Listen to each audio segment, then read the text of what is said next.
Aloha and welcome back to another episode of the Ohana Packers Edition podcast, the podcast where two dudes from halfway around the world talk everything green and gold.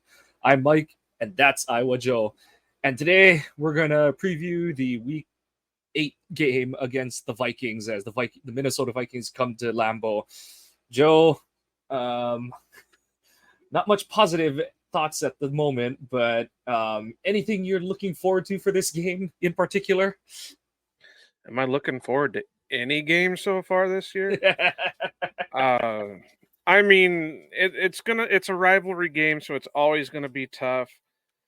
Um, but what can you really say? We said it during our review of the Broncos game. We all knew this was going to be an up and down season, no matter what happened. And it's just proven outright that it's up and down. So far, we're having more downs than ups, but eh, and I know a lot of people are like overblowing the situation right now, but it's all teachable stuff. It's not like it's not teachable stuff. It's just having somebody to get in there and teach them. I don't know. LaFleur's not doing his job.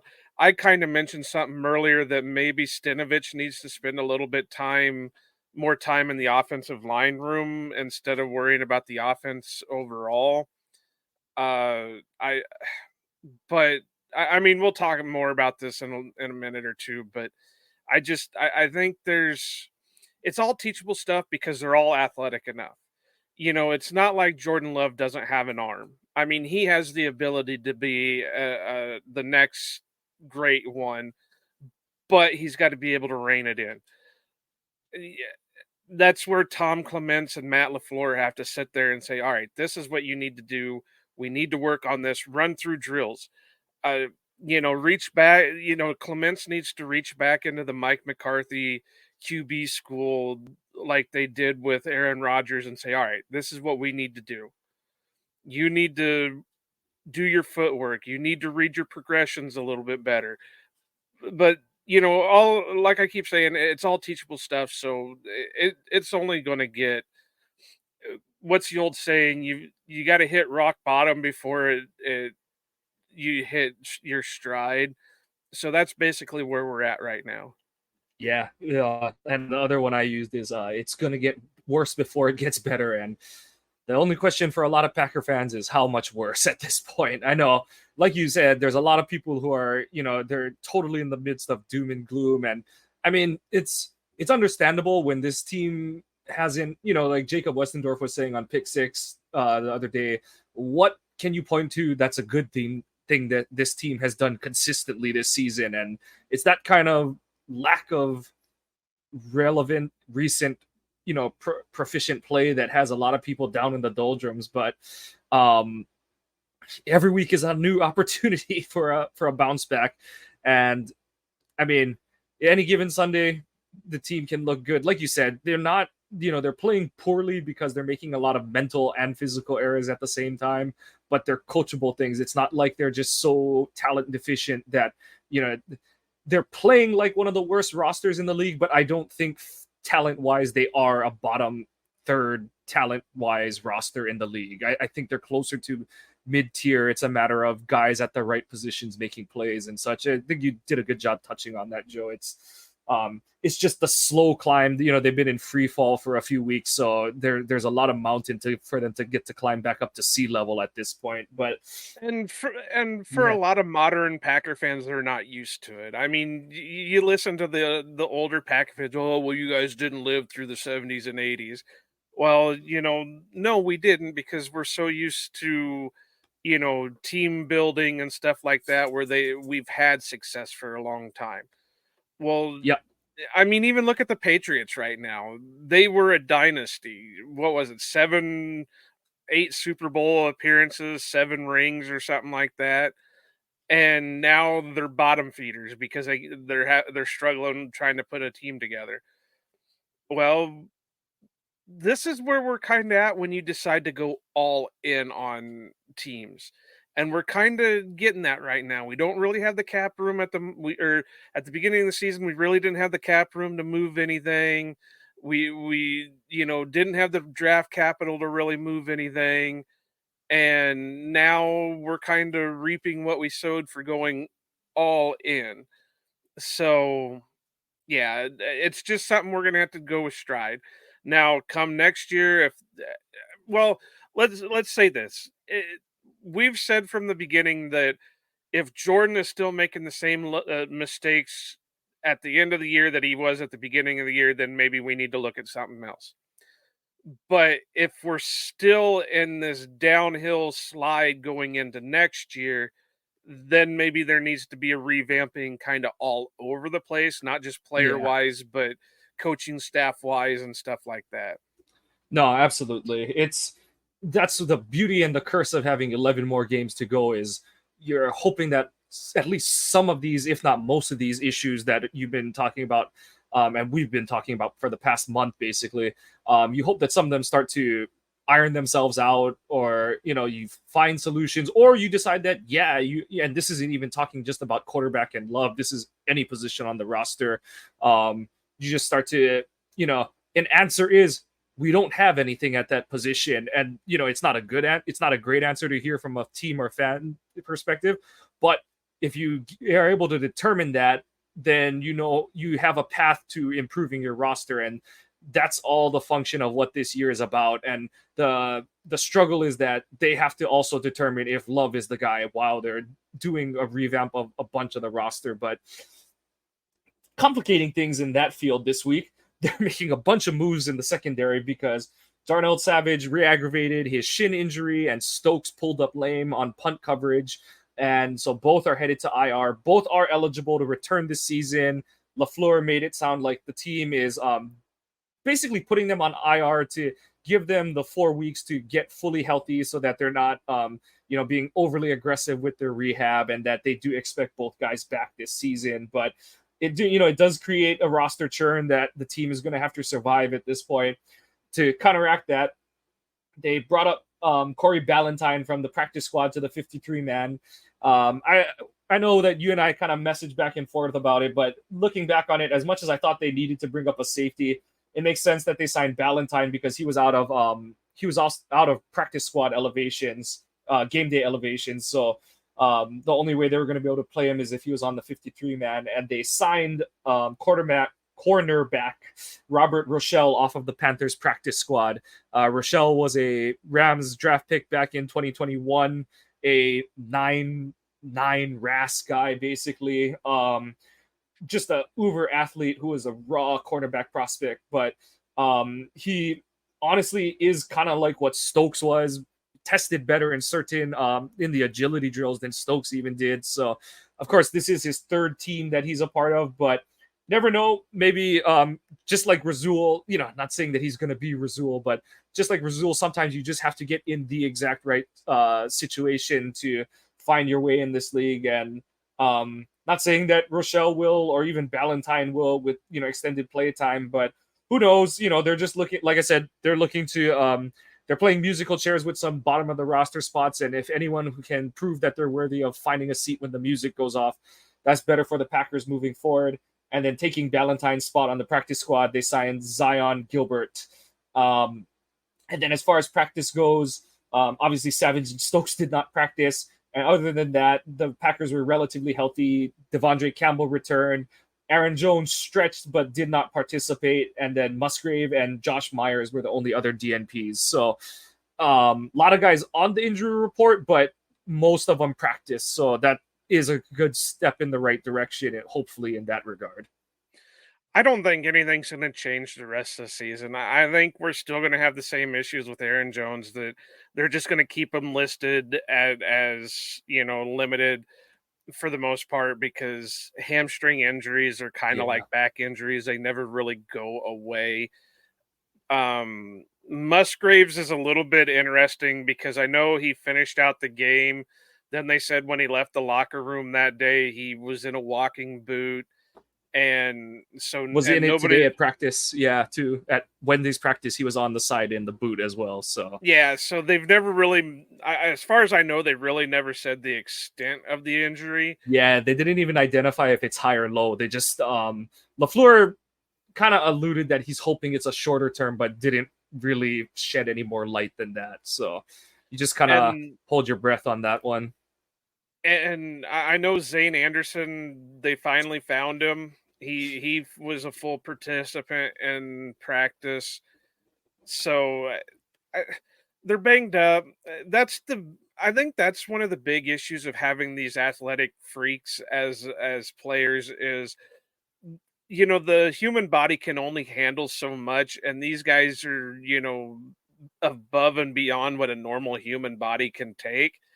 So and same for any athlete, but when you get into the freakish athlete type, it gets a little bit worse. So you got to roll with the punches on it. But I have to go back to the eerie similarities between Rogers' first year starting and Love's first year starting, because it seemed like for the first few years of Rogers' career, he never had a fully healthy team. They were always banged up. You know, all the starters were banged up at some point during, Clay was always getting hurt. Raji was missing time. All these I think he his was first season as the starter, Ryan Grant battled a hamstring injury the whole season, and then like 2/3 of the way through the season, Tasha blew his knee out, and I and thought his Clifton Packers was career was yeah.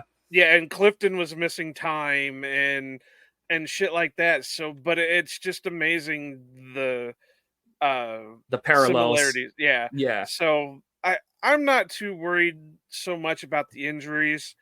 I know well, I was scheduling a lot of fights on my in my planner today.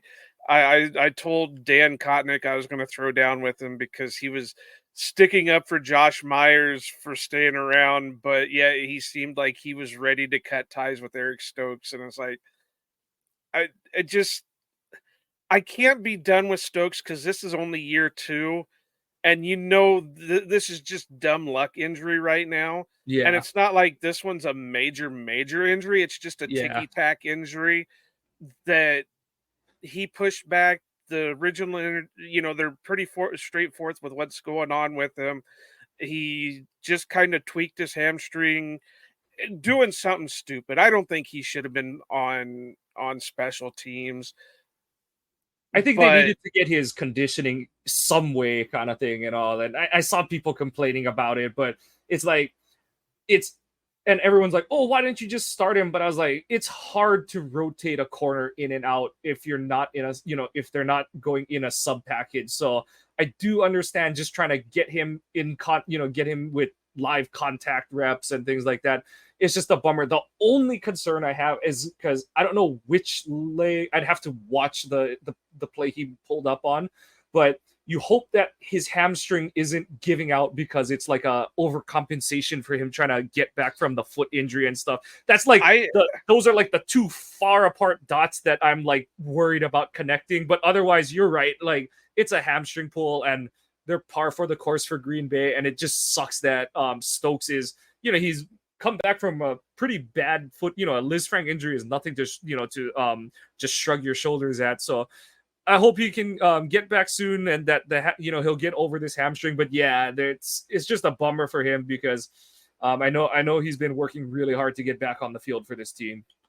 I think, and I could be wrong, but I was watching. I think somebody posted a clip of when they noticed he came up lame, and I think it's the right leg that Yeah, he was reaching for.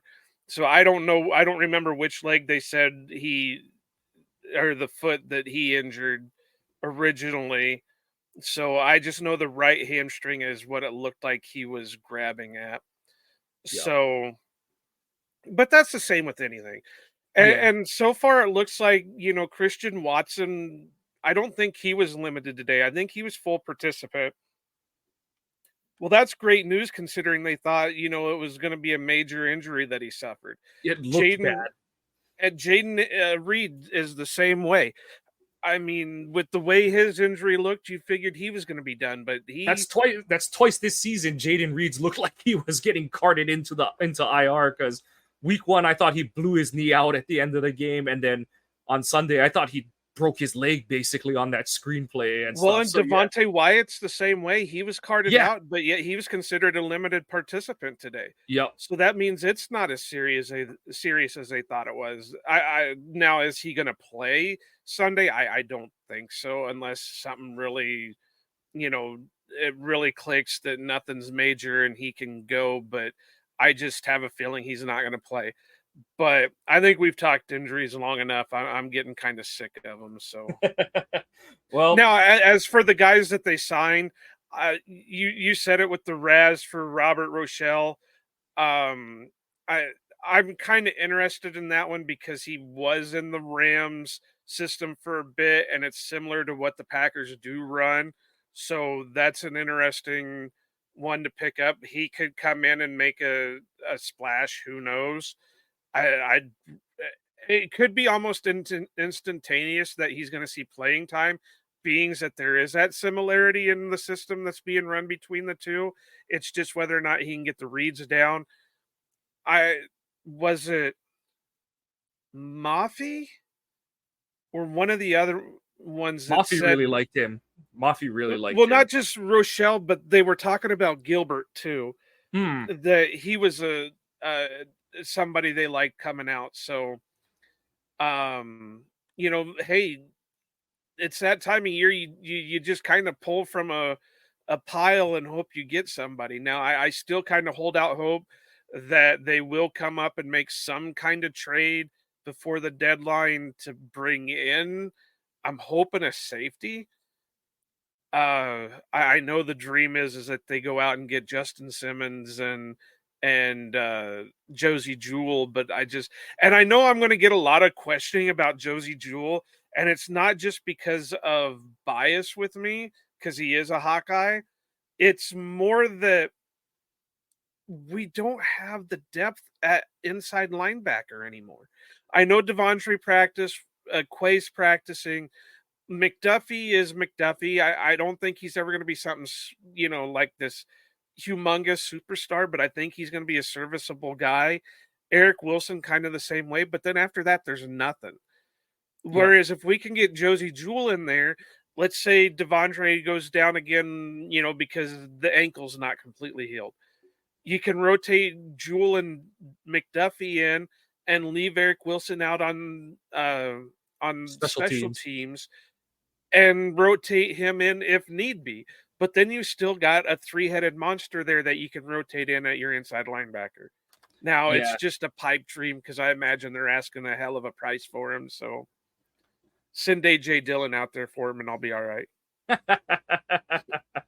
Yeah, we'll have to see how it plays out. It's a weird time because yeah, it's like the team doesn't look like they're gonna contend for anything this season, but also they can't just be so shitty that you can't, that Love is always in bad situations in terms of the scoreboard or he's playing with his hand tied behind his back because of what's happening around him. So it does create this weird dichotomy of where like they're not buyers due to being contenders, but they should because they need to properly evaluate. But well, and I that's don't even think yeah, be a full buyer. Just you still got to be able to field a team. Well, you can't rely on just grabbing a bunch of UDFA special teams type players to fill out your roster. Right now, we're guessing Jonathan Owens is taking over for Savage. We're guessing Valentine's there to start for, if Jaw can't play, which hopefully, he'll come back sooner than later. But you still got to get capable bodies to play. And you can't just rely on junk, whether you're contending or not. yeah, no, And totally that's why agree there. every year you even see teams that aren't contending still trading for these top-notch players. For guys with a pulse, exactly. But going from the Packers to a team that's shown a pulse the last couple of weeks, the Minnesota Vikings are coming to town. No love lost between these two teams. The Vikings are riding high after a unexpected win over the San Francisco 49ers on Monday Night Football. They're coming in relatively healthy. Obviously, Justin Jefferson is on IR, so that's a bullet to be dodged by the He's Packers. still But got one more week, doesn't he? Yeah, he's not gonna be he's not eligible to be even to open his 21-day window. So he's got 1 or 2 more weeks on IR. So they won't see him, but they will see um Jordan Addison, who has been off to a hot start as a rookie. And Kirk Cousins is having one of his most efficient seasons, positive stats wise. He is still a turnover machine when you get pressure, but the problem there is that it looks like Minnesota has solved a lot of their O-line issues. Christian Darrisaw has become a stud at left tackle. So, the what is kind of one of the few strengths on this Packers defense is going to be put up against a revamped Minnesota line. So it'll be interesting to see if Green Bay can create any pressure. The Minnesota run game is not very good. And it's not a matter of like, oh, they cut Dalvin Cook too early. Be careful there, Mike, because we've said that about the Broncos. We've said that about the Raiders, and they both ate our ass. Both ate the defense's ass up. So yeah, I mean, at this point, I can only say what the advanced and the traditional and advanced stats are saying. What Green Bay will do against it, that's a totally separate conversation, but just setting the table for what hypothetically should be coming to town. But you kind of hedged it right there. The reason that I don't really care what Minnesota does on the ground is that, as we pointed out in our review pods the last couple of weeks, yeah, Green Bay has only given up 17 and 19 points the last 2 weeks, but it's a fool's gold stat that's covering up a lot of warts that are still there in this Joe Barry defense. You still see, one of the plays that everyone's pointing at is when Denver lined up in a jumbo package where they had 3 tight ends, and one of the tight ends was an extra O lineman, and Barry goes and lines up with a light nickel box, and people are like, well, he's got to adjust for the pass. And it's like, okay, but I mean, you're going to just let him dog walk you up the middle kind of thing and stuff. And so, of course, but it worked. And it's like, yeah, because they got called for a penalty, and you can't rely on those kind of things. It wasn't because someone made a Herculean play or anything like that. And, you still a couple games ago had Preston on Devontae Adams. So luckily for Preston's sake, he won't be asked to cover Justin Jefferson, but he may have to cover Jordan Addison. So that remains to be seen. And yeah, I think this is one of those games where if Green Bay's offense, and we'll get into that, if Green Bay's offense can't score against this Vikings defense, the Packers defense is going to get exposed, and they're going to get lit up for like 350 passing yards by Kirk Cousins. The only thing we can hope for is Jaw comes back, that, his back's doing all right. I know I was hearing from other people that, even when he was back, he wasn't looking great, or he's not as physical after the shoulder injury. Well, if you think about it, he just hadn't been called on because teams weren't throwing at him. So it's hard to be physical when teams aren't throwing at you. You're not going to make a tackle on a guy that's not getting the ball. So the physical part, I'm not going to worry about. It's just the back. Is he going to be able to handle going up and down the field? Yeah, with the back? I think that's what a lot of people think of too, is they think about it in terms of like, oh, what's he going to do in run support or like taking on blocks? But it is just you and I both know it's the running and the turning and the twisting that you have to do, getting in and out of your back pedal, and even just changing directions to, stop your back pedal and, attack upfield. Those are the movements that really are going to, I don't know what part of his back is ailing him, right, but if it's a lower back, that's the kind of movement that's really going to flare that thing up. And honestly, it's probably, I'm assuming it's a lower back injury, because I feel like if it was an upper back, it would be a little bit more, he would either be on IR or he would have played kind of thing. But it feels more like a lower mid back kind of thing, because it's one of those where you can practice all week, and then the day before the game, he like doesn't sit right on the plane or something like that. And then, he's out kind of thing and stuff. So, yeah, like I said, we don't know. We don't have his charts, but 2 guys who've dealt with some back issues, it's not hard to connect the dots on, what's kind of ailing him and stuff. So I'm yeah, wondering if he's doing acupuncture. you would like to think that, there. Well, he's a big yogi. I know that. He's a That's big true. yogi. So I'm wondering if he's trying acupuncture.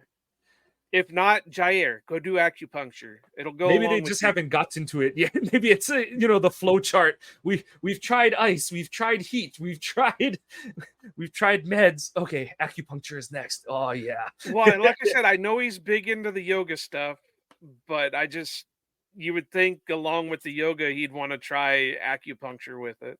Yeah. Unless he's like me and just terrified of needles. That's a Ah, conversation for another day. And like I alluded to, the other side, Minnesota's defense does the thing that Green Bay's offense, particularly Love, has not done well against: blitz.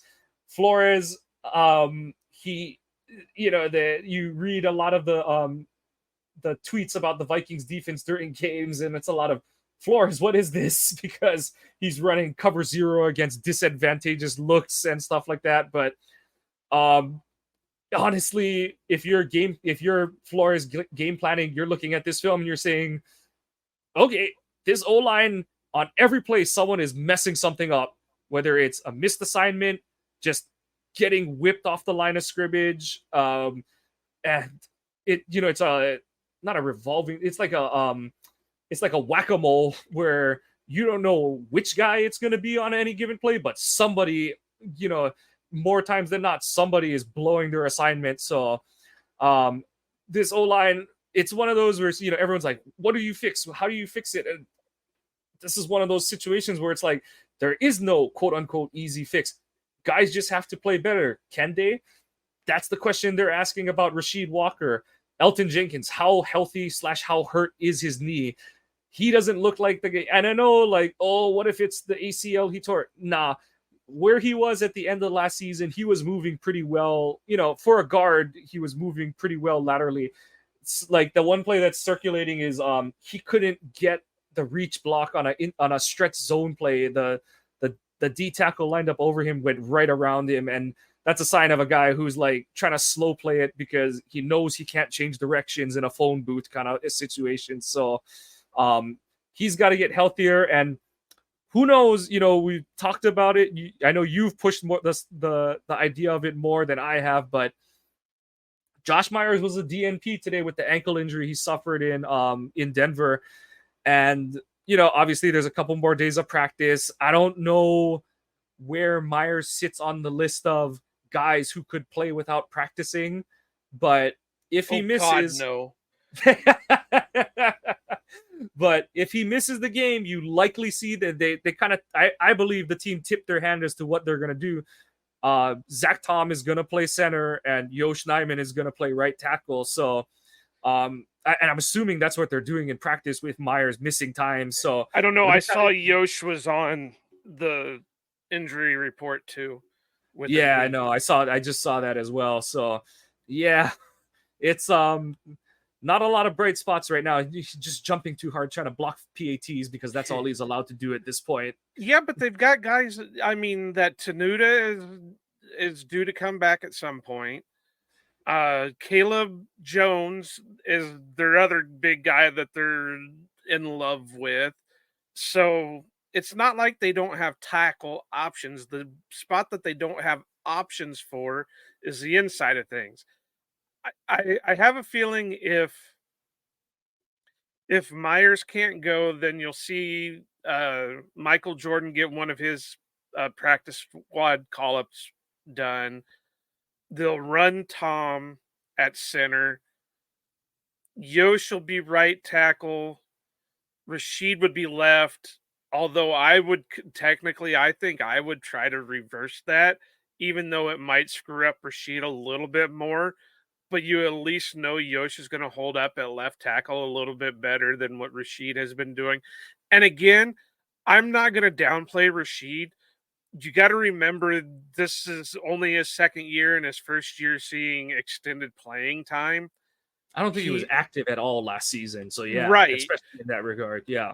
So you can tell he has the ability. He just hasn't got used to the speed of things yet. And Mike Wall did point out that obviously it wasn't like he was great the rest of the game, but a lot of his struggles were earlier in the game. And Walker did tell the press after the game that early for, I think, all of the first quarter and part of the second, he was having trouble hearing the snap calls. So that's why on a bunch of plays where he got beat, it's because he was the last guy out of his stance and things like that. So you'd like to hope that in some home cooking, he'll look a little bit more decisive and Have to quick learn getting out of the snaps. he'll have to learn the Bakhtiari head turn. Because, well, you being an analytics guy, you've watched that, haven't you? Where Bakhtiari doesn't listen for it, or at least he didn't under Rodgers. He always had his head back on certain plays or when they needed to, and he would just watch Rodgers' moves, and he could read it better than he could hear it.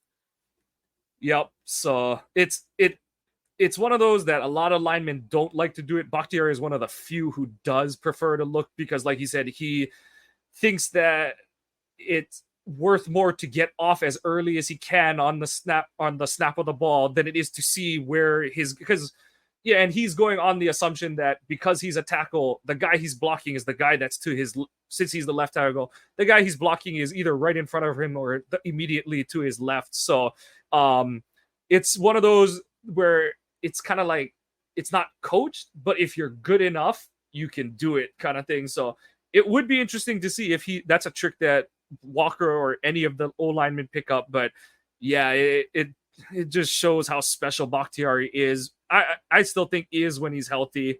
But yeah, it's just another obstacle because Danielle Hunter is still there on this defensive front for the Vikings.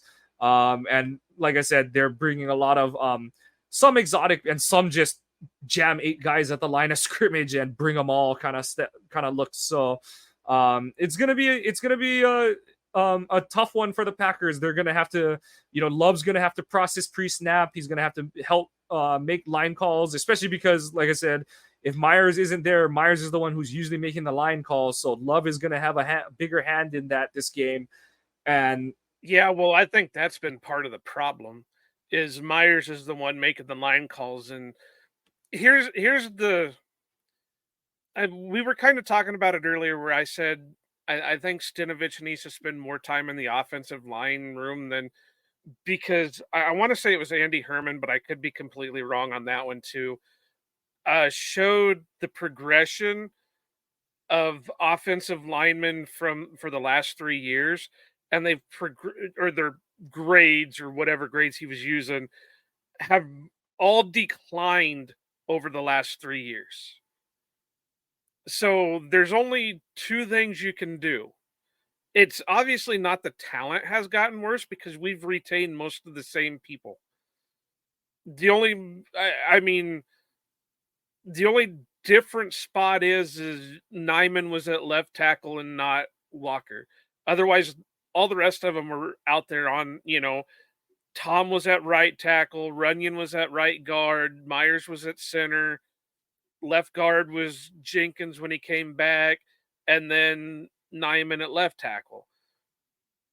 So there's only 2 possibilities of why they're regressing, other than, they've got some ticky-tacky injuries going on. 1, Myers isn't making the right calls. He's not seeing the field like he should be, or the line like he should be seeing to make the calls for the line.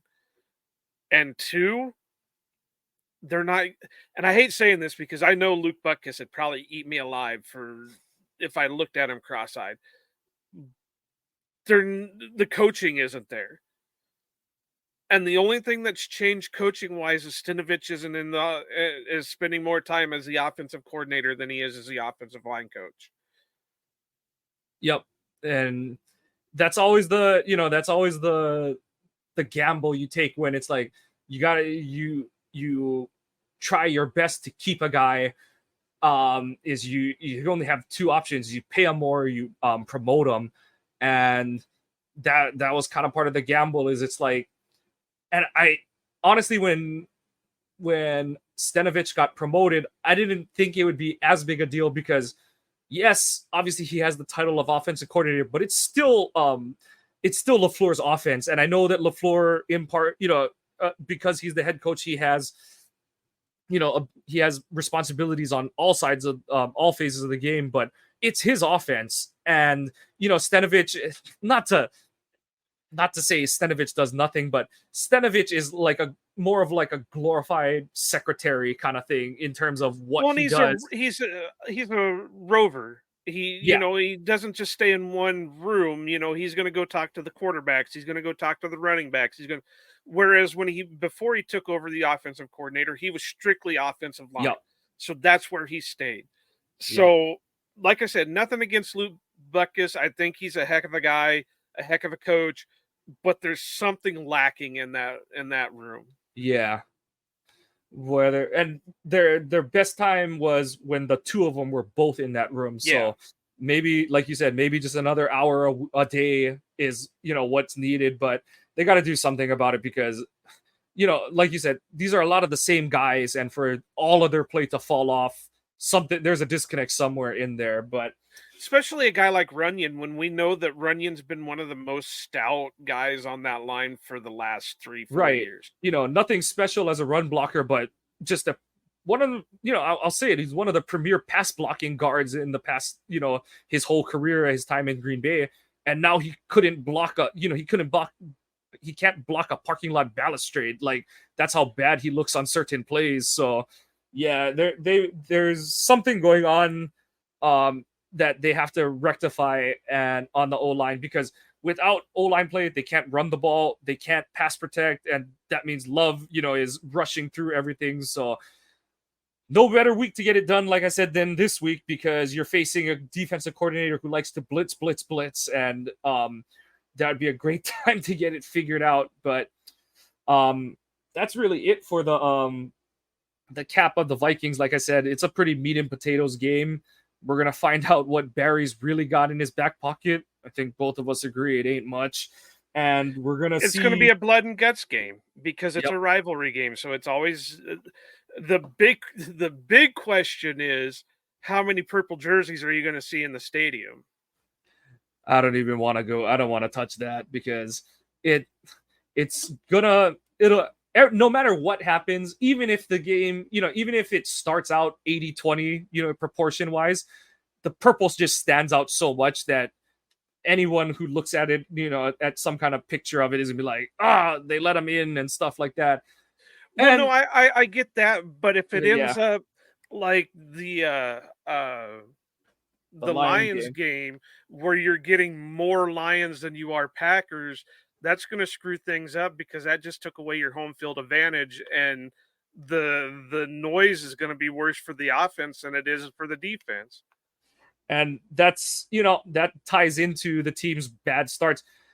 I know people don't like to hear this, but um the team has to give their fans something to cheer for. They'll be in it for the first few drives, but if you just look totally inept, fans are going to turn on you. That's how it always goes in sports. You got to show a pulse.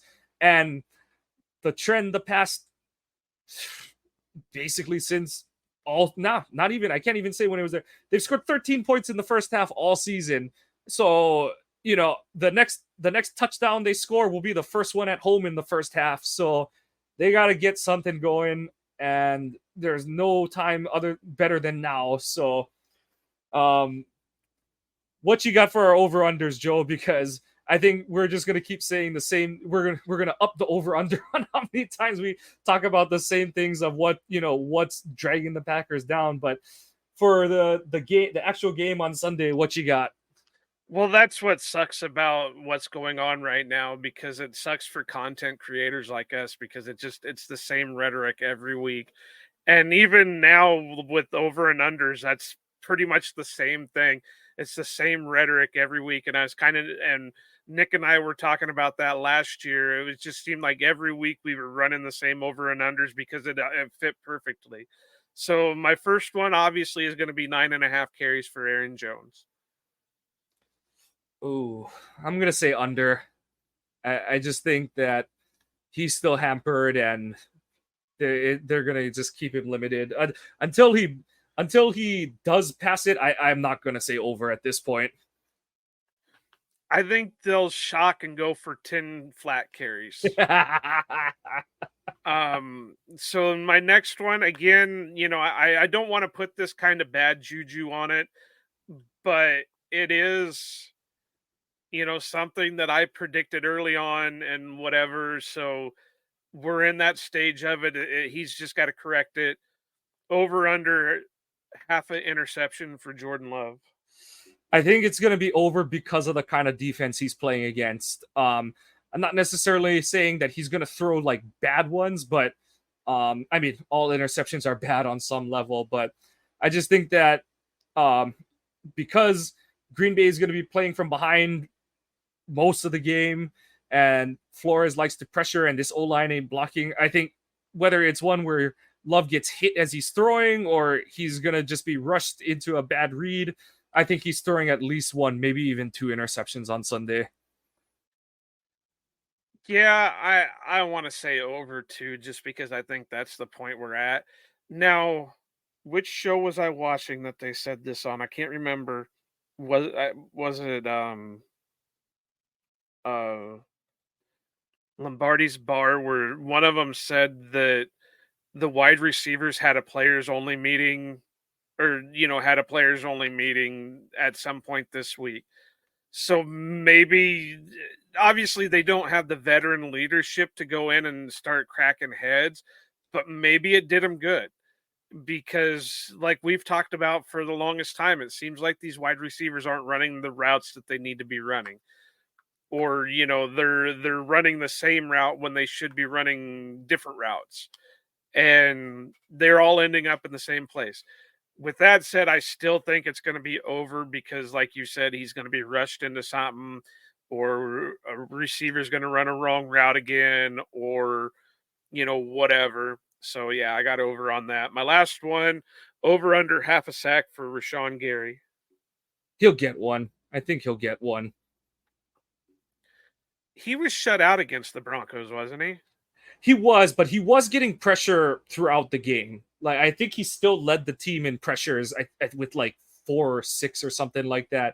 I think that was more a factor of no one else was really winning anything. Their only sack was a no yardage lost sack by Preston Smith. So I do think it was a function of, it's, Russ isn't the athlete he was even like 3 years ago, but he can still scoot. So they were doing more like collapse the pocket rushes than balls out rushes, and Kirk is not the same quarterback, that same kind of quarterback. So I think, especially if he's lining up over Brian O'Neill, I think he'll get at least one. Yeah, I think I'll go with one on that for him too. I'd hate to see him get shut out 2 weeks in a row. I know it's a possibility, because sacks aren't always gimmies. Yeah. But I think he's getting healthier. He's getting into groove. I think he'll find a way to get it done. And my prediction, or maybe not prediction, but my hope is that they'll activate Jonathan Ford for one of his call ups, especially if Devontae Wyatt doesn't play. I think even if Wyatt does, they should, because they should, but they won't. Yeah. But I'm hoping that if he doesn't play, that they'll bring him up for one, and not that he's going to be a world breaker by any means, but having another big beefy guy in there that's going to take up, because I like Carl Brooks, I like Colby Wooden, but let's face it, they're undersized pass rushers. They're not really made to be the eat up double team type guys. So if they can get Jonathan, hell, this is what I would do. And I know I'm not a coach and I'm not a playmaker or whatever.